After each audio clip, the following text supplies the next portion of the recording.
Well, hey there. This is Brandon, my wood shop. I'm going to start working on my ukulele for a little bit. Might give you a few tool tips along the way and see what happens. Alright, follow along. Alrighty guys, so we're in the middle of the build. Apologies for that. Didn't really plan on taking this up until a buddy suggested me. Shout out to John. Alright, so first step for making a ukulele is get your stock milled, right? So I've got a bandsaw. I've got it all set up to mill my wood down to thickness, and then I join the wood, and what you end up getting is a book matched set. So in order to do that, what you do is you take your two pieces of thin stock. This is actually two pieces. You set it in your jig. You take your triangle. For those of you that are doing this at home, you set up two little triangles, right? You put it in there. Let me move my plane out of the way for just a second. Snug that up, and then take a hammer and just kind of gently tap that. You don't want to put a ton of pressure on there. You just want to put enough on there to where it's going to provide that side-to-side pressure throughout the length of the board. That's the most important part. So the way that I set this jig up was I made the first triangle adjustable. So whenever I get my piece, even if it's out of square, what I can do is I can actually adjust these two screws to set it up so that it's lined up with my piece, and then all I got to do is tap that in and I'm good to go. That's really awesome for not pre-milled stock, which is a lot of what I deal with. I deal with a lot of stock that came right off of a mill, hasn't even been squared up or trued up or anything.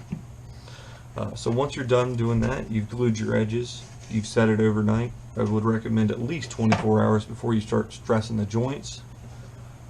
You can go ahead and set that jig to the side. You're not going to need that anymore, at least for this build. Next step, I'll go grab the template. I downloaded these plans for free online. That is a full to scale tenor ukulele build. Got it for free. Oaktown Strings is where I got it. Now this is 1-to-1 ratio. If you go over to Staples, you can get them to print it on this big paper like this, and it gives you every dimension, and you can measure from these dimensions. So a lot of these holes, some of them are accidental, but some of them you can tell I did some measurement to see what I actually had. So I've got 10 3/16 from the end of the bone to, you know, a certain fret on the board, and I use that to kind of line myself up whenever I'm building it. So right now all we're worrying about is the top, the bottom, and the sides. I might not even get around to bending the sides until another video, but let's just start with the top and the bottom. Okay, so we line it up, and what I did, I'll move this out of the way now, was I actually took just a piece of scrap plywood, designed it, took a rasp to it. Now this is where attention to detail is going to pay off. Okay, so make sure all of your sides are nice and smooth and 90 degrees. Okay, so get yourself a little square, $4 at your nearby hardware store. Check it for square. Okay, so once it's square and you're ready to go, you can actually take that and use that as a template for a lot of different stuff. This is super handy to have. Highly recommend it. Okay, so we're going to do a little bit of layout. Sharpen my pencil real fast. These little reach pencils are fantastic. Highly recommend getting one. None of this is sponsored. This is just my recommendations.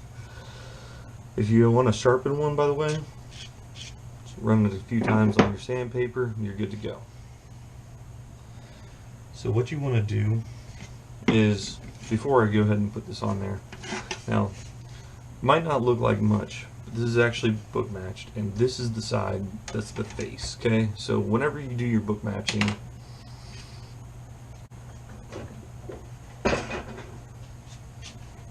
okay, so this is all the same piece of wood, and it's all milled out of the same piece of wood. So whenever it started, it was just this thick.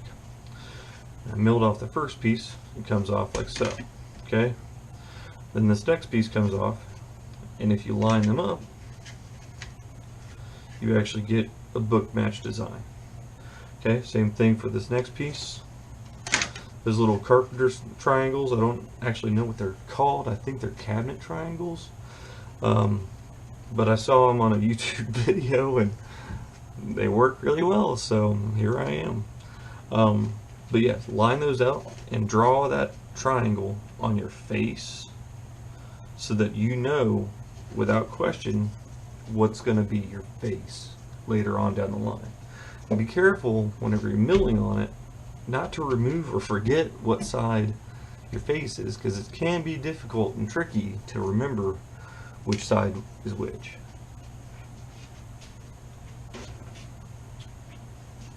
Alright, so back to this. So I've got my template, I've got my two book match pieces, I've got my face.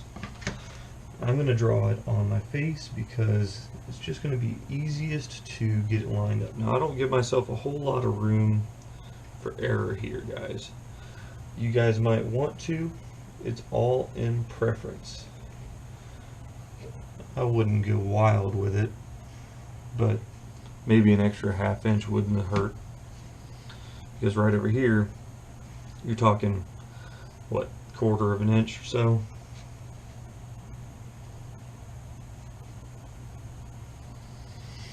So I'm just going to go ahead and draw that on there. Just tracing, not a whole lot special that. And you've got yourself the design of the top. And I went ahead and took the liberty doing the same thing on the bottom. So now I've got a top and a bottom set, marked and ready to go. Now, earlier in the video you noticed I had my hand planes out, okay? This is 0.080 inches thick, which is a little bit under a 1/16, okay? Or above one, it's right around a 1/16 of an inch. Super, super, super thin, guys. So, especially whenever you fresh cut lumber, it's going to have a chance to move, okay? So, picture a board, and everything in that board is under tension. So whenever it doesn't really matter, it can be the perfect board, it's going to be under some sort of tension. Whenever you go to cut it, you'll see those videos where somebody cuts something on the bandsaw, right? And the wood starts splitting out like this. It starts trailing out from the saw like that, right? It's releasing that tension within the board. So whenever you're done cutting it, first and foremost, cut from both sides. Don't ever just cut one side. It kind of helps even out that tension, and it also allows fresh wood to be exposed to the atmosphere so that both sides can acclimate at the same time. You don't want one side acclimating without the other. So, but another really helpful tip is get yourself something heavy. I've got a lot of hand planes because I've got a small shop, and set that heavy something on top of your pieces of wood.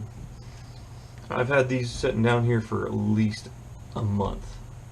They're pretty well acclimated. I'm not worried about them shifting too much. If they shift a little bit here and there, not the end of the world. The top and the bottom are going to get bracing, so you'll actually get sapele braces, or a hardwood brace that carries a nice resonance. You're going to be bracing those across the top and the bottom to provide structural support. So in doing so, though, it's also going to make it flat. So if it's a little out of flat, don't lose a whole lot of sleep, guys. Alright, so I've got the top marked and I've got my sides ready to rock. I'm going to go ahead and put those to the side because we're not going to work on those until another video. Alright, so got the top marked out, got the bottom marked out. Now let's go ahead and refer to the sheet. So the next thing that's on the sheet is actually the hole placement, and that is a 3 11/16 distance from top or edge of the board to the center of the hole, and that's just per the instructions on the manual. So I'm going to go. Alright, so I've got my tape measure out, 3 11/16. And I would recommend a sharp pencil to mark this because this needs to be accurate. Also, honestly, just because I'm going to be drilling a hole, it might not be a bad idea for me to go ahead and grab something to mark it with. So, alright. So right from the edge, 3.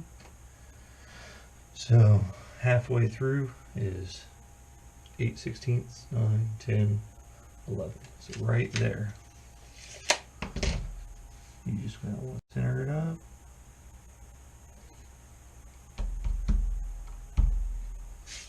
There you go. I doubt you'll be able to see that dot. But there is a dot in there. Here, I'll circle it.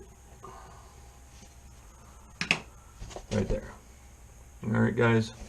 Now, I'm probably not going to go ahead and cut that circle until I've got the rough shape going.